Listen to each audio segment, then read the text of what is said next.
Good morning to you. This is a beautiful start to a beautiful day.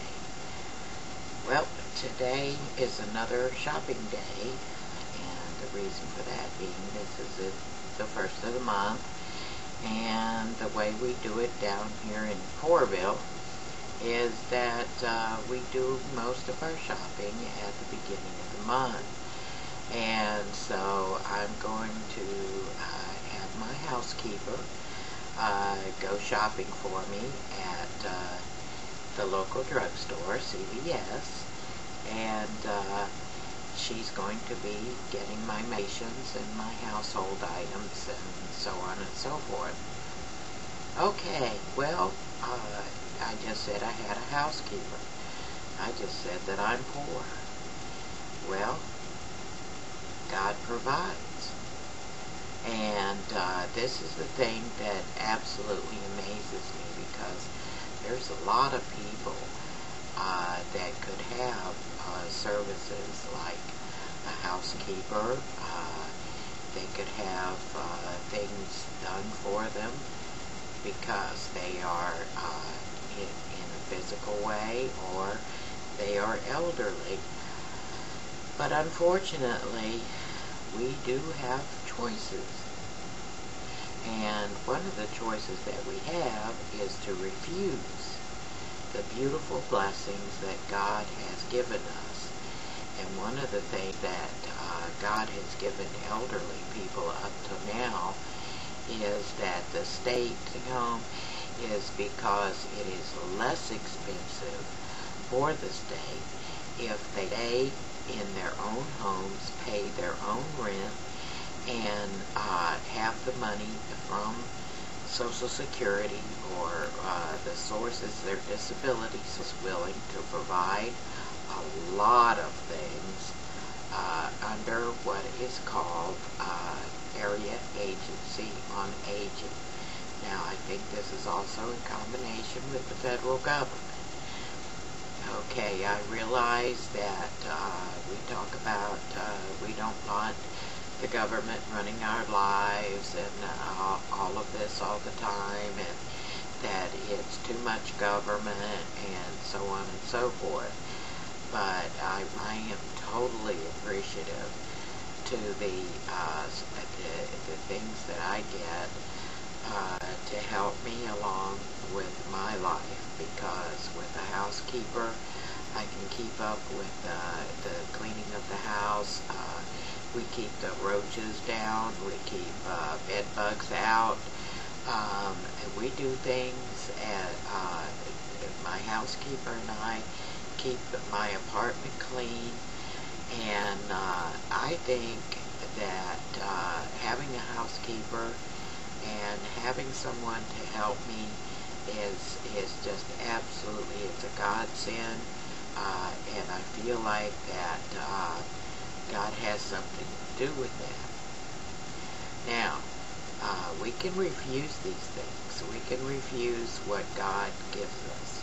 When we do refuse what God gives us, then our lives are not always what we would like for them to be, shall we say.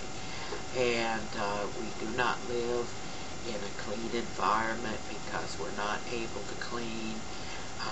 We do not get the food that we need because we don't want to eat it unless it's something that we cook or we buy or we do. Meals are provided to the elderly over the age of 60. If we refuse these meals, then we run out of money in the month and we don't have food.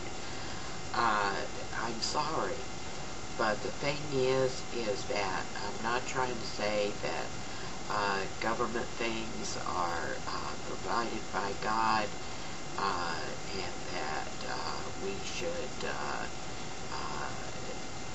make the government go broke because of our senior population and all of that.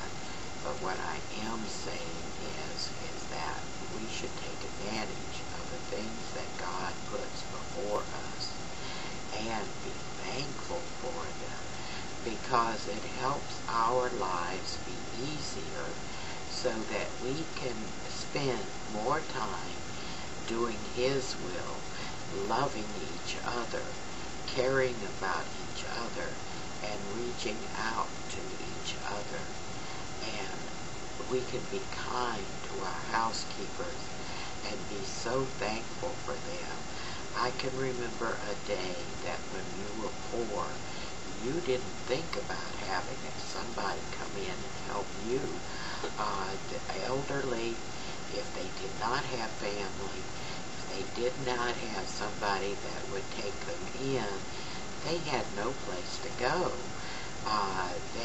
They had small pensions, and if they hadn't worked, or if their husbands died and didn't leave them anything, then they didn't have anything to live on.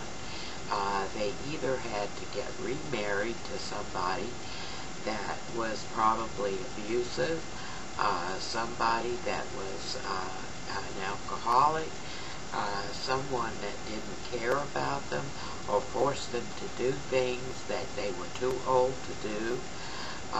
These were hard times for seniors. And now seniors do have a much better life if they want to choose it. And the thing is that when we are offered help, when we are offered things from the Lord, which it is, even if He's using a government entity, or He's using another person, or He's using some organization to give us this stuff, or to help us with this stuff, or reach out to us to help us, my goodness, when we refuse these things, we are refusing the Lord. And when we refuse the Lord, and we refuse His help, then we are no longer useful to Him or to ourselves. And we become negative. We're no longer helping each other, because we're looking out for ourselves, and oh my goodness, what I don't have, and oh, how miserable my life is. And then we get into depression, and when we get into depression, then we are no longer able to function properly. And when we're no longer able to function properly, then it all falls apart. And we don't feel that there's any use for us to go on. But there is a big use for us to go on. I am the light of the world, said Jesus Christ.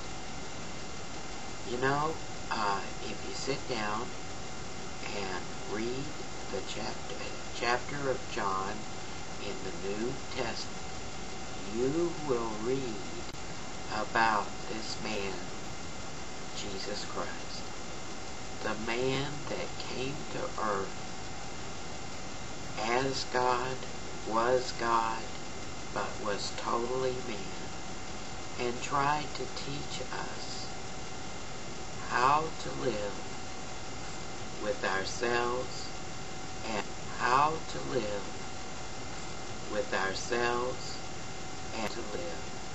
And then He did a marvelous and wonderful thing.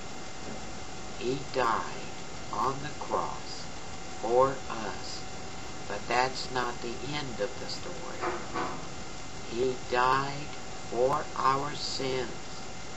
And then He rose again and went to be with His Father, who is the creator of this universe. Now, remember that yesterday I talked about belief. you do have to believe in what you read in John. You have to believe that Jesus did die for our sins, and most of all, you have to believe that he was resurrected. Whoa, I did not really